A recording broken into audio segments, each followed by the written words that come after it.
Nobody in their right mind buys anything without checking it out first. When you're buying fruit, let's say, you're going to check each of those apples carefully to make sure it's not got that blemish, not got that little bit of rot. You're going to sit there thumping on that melon to make absolutely sure that it thumps nicely. I never quite knew why people did that. We want to know what we're buying before we buy it. And buying produce is one thing, but what about when you have to buy something really important? What about when you have to buy something expensive? Like, say, when you're buying a pre-owned car. You don't just order it and have it show up at your door. That would be foolish. You want to see it. You want to check it out. You want to check to make sure that the paint isn't blemished or obviously repainted to cover up damage. You want to check the wheels for dings. You want to check the tires for wear. You want to pop open the hood and inspect the engine. Stand there stroking your chin and making a few comments that make it seem like you actually have some clue about engines. Huh. Is that dipstick carbon fiber? And then you want to drive it. You have to drive it. You have to get that sense of the vehicle. To get a feel for how comfortable it is, how well it actually runs, how smoothly does that transmission shift. You turn down the stereo and concentrate. How well does it brake? You find a nice open spot with nobody behind you. You slam on the brakes hard just to get a feeling for whether or not that anti-lock brake system will actually engage and how quickly it will actually stop. How does the vehicle perform in an evasive maneuver? Make a really sudden lane change to find out. How long can you balance it on two wheels? That last one isn't necessary, but salespeople really enjoy it. You should try it next time you buy a car. If it passes all of those tests, after you are completely sure you know that car inside and out, then and only then would you be smart to consider buying it. Say you're thinking of buying a house. You don't just write a check for it. You don't just say, well, I'm going to move into this neighborhood and I want that house. I'll just get it. You hire it to inspect that house for you. You have professionals pour over that house at every level, checking the electrics, checking the foundation to make sure it hasn't settled, hasn't cracked. You check the insulation, you check the quality of the windows, you check whether there's adequate drainage around the house.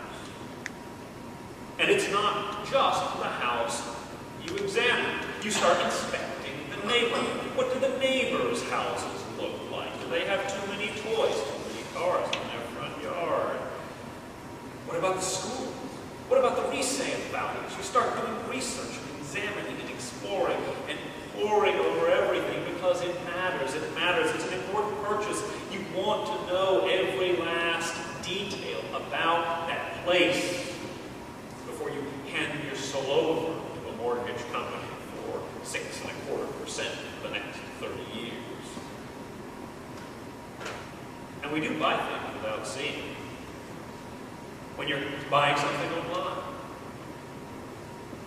you double check because you can't see it. Who's selling it to? Are they trusted? Do they have the right reviews of their service? Do they deliver the product that is expected in? Do they deliver it on time?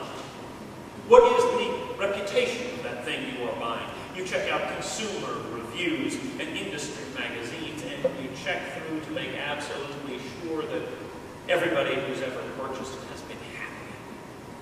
You listen to the voices of level-headed friends who've previously owned the property. You're careful. You check everything out. You try before you buy. You want that full and complete grasp of all the things we're going to get before we buy them, because we know if we don't take that route, we are not going to be satisfied with our purchase. We're going to be disappointed. We hate disappointment. We need to have a grasp of every last thing we are going to possess, because trust just isn't a factor when it comes to our lives as consumers. If we as consumers have to have a motto, it is the Latin term caveat emptor. Caveat emptor, which means simply buyer beware. And so we are wary. We don't trust. We are always on our guard. It's the world in which we live. But today, we heard the Apostle Paul talking to us a little bit about a promise that God has made. This promise comes to us from the book of Romans. You've been hearing a lot of preaching on the book of Romans these last few weeks. And today, as I'm sure you'll be excited to hear, is no exception. We are in the middle of chapter 8 of this highly complex letter. Paul just finished up giving us an explanation of the role of the law and the role of faith in our salvation. He's been making the argument since the beginning of chapter 1 of the book of Romans, and it ends here in this chapter. That doesn't make for an easy read. But Paul likes to explain things at length. And what he's explaining here is a description of the end, the focus, the purpose of a faith-filled life. What will the results be of our struggle to embrace and serve God in this life? And as he presents this, what is interesting to see is that he doesn't get into a lot of specifics. He doesn't present us with terms that are matter of fact. Here's this detail about it. Here's that detail about it. Here is the thing you're going to get at the end of the day. He talks a lot about the struggle to get it. He talks a lot about the groaning, the effort of faith. He describes it in terms that evoke a woman being in labor. It's that kind of struggle of faith. But instead of telling us what's going to be at the far end, he doesn't get to the reward. He doesn't get to the product. Paul gets a little coy about telling us. He talks a lot about a life governed by the Holy Spirit. But that's the now. That's the thing we're doing. He's not getting to what you're doing. He's not